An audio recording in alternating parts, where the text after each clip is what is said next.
مشرکین مکہ کے سردار ابو جہل کے بارے میں روایات میں آتا ہے کہ حضور صلی اللہ علیہ وآلہ وسلم جب رات کو قرآن پڑھتے تھے تو یہ حضور صلی اللہ علیہ وآلہ وسلم کی چھپ چھپ کر قرأت سنتا تھا۔ اسی طرح مسلمان ہونے سے قبل ابو سفیان اور اخنس بن شریک بھی چھپ چھپ کر قرآن سنتے تھے، لیکن ایک دوسرے کو خبر نہ تھی۔ صبح تک تینوں چھپ چھپ کر حضور صلی اللہ علیہ وآلہ وسلم سے قرآن سنتے تھے۔ جب دن کا اجالا ہونے لگتا تو واپس اپنے اپنے گھر لوٹ آتے۔ ایک دفعہ ایسا ہوا کہ تینوں رات کو قرآن سننے نکلے اور واپسی میں ایک جگہ تینوں کی ملاقات ہو گئی۔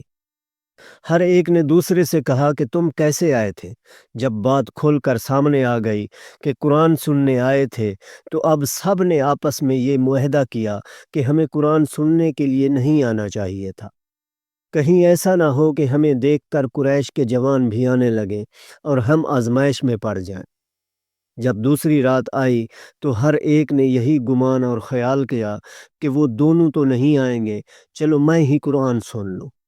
غرض یہ کہ واپسی میں صبح کے قریب پھر اسی جگہ تینوں کی ملاقات ہو گئی۔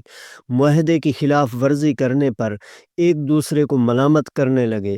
بالآخر دوبارہ عہد کیا گیا کہ قرآن سننے اب نہیں جائیں گے۔ سبحان اللہ، قرآن سننا اور وہ بھی سرکار دو عالم صلی اللہ علیہ وآلہ وسلم کی زبان مبارک سے، بھلا ان کو کب سونے دیتا تھا۔ اسی وجہ سے ان کی نیندیں بھی ختم ہو چکی تھیں، اور جب تیسری مرتبہ رات آئی تو پھر یہ تینوں یہی خیال کرتے ہوئے حضور صلی اللہ علیہ وآلہ وسلم کی مجلس مبارکہ میں پہنچے اور قرآن سنا، اور واپسی میں پھر ملاقات ہو گئی۔ اب تو ایک دوسرے کے منہ کی طرف تکتے رہے اور آخر صبح کو پھر معاہدہ کر لیا کہ آئندہ سے تو ہرگز سننے نہیں جائیں گے۔ اب اخنس بن شریک ابو سفیان کے پاس آیا اور کہنے لگا، اے ابو حنظلہ، تمہاری کیا رائے ہے؟ تم نے محمد صلی اللہ علیہ وآلہ وسلم سے جو قرآن سنا ہے تم اس کے بارے میں کیا کہتے ہو؟ ابو سفیان کہنے لگا، اے ابو سالبہ، خدا کی قسم میں نے جو باتیں سنی ہے ان کو خوب پہچانتا ہوں، لیکن بعض ایسی باتیں ہیں جن کا مقصد اور معنی میں نہیں سمجھ سکا۔ تو اخنس نے کہا، ابو سفیان، خدا کی قسم میری بھی یہی حالت ہے۔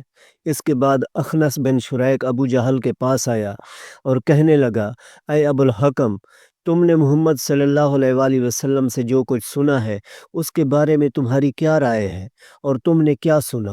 تو ابو جہل نے کہا کہ ہم اور بنو عبد مناف مقام شرف کے حاصل کرنے میں ہمیشہ دست و گریباں رہے ہیں۔ انہوں نے دعوتیں کی، ہم نے بھی کی، انہوں نے خیر و سخاوت کی، ہم نے بھی کی، حتیٰ کہ ہم کو پاؤں جوڑے بیٹھے رہے۔ اور وہ کہنے لگے، ہمارے پاس تو خدا کا ایک پیغمبر ہے، اس پر آسمان سے وحی اترتی ہے، اب ہم یہ بات کہاں سے لائیں؟ خدا کی قسم ہم اس پر ایمان نہ لائیں گے اور اس کی پیغمبری کی تصدیق نہیں کریں گے۔ اخنس بن شریک یہ سن کر چلا گیا، افسوس کہ حق کو حق سمجھ کر بھی ایمان نہ لائے، اور یوں ہی جھوٹی چودراہٹ کے تحفظ میں جہنم کی آگ کا سودا کر بیٹھے۔ بے شک قرآن کی تلاوت کا اپنا ایک مزہ ہے، کاش اس قرآن کی تلاوت کے نور کو ہم سمجھ لیتے۔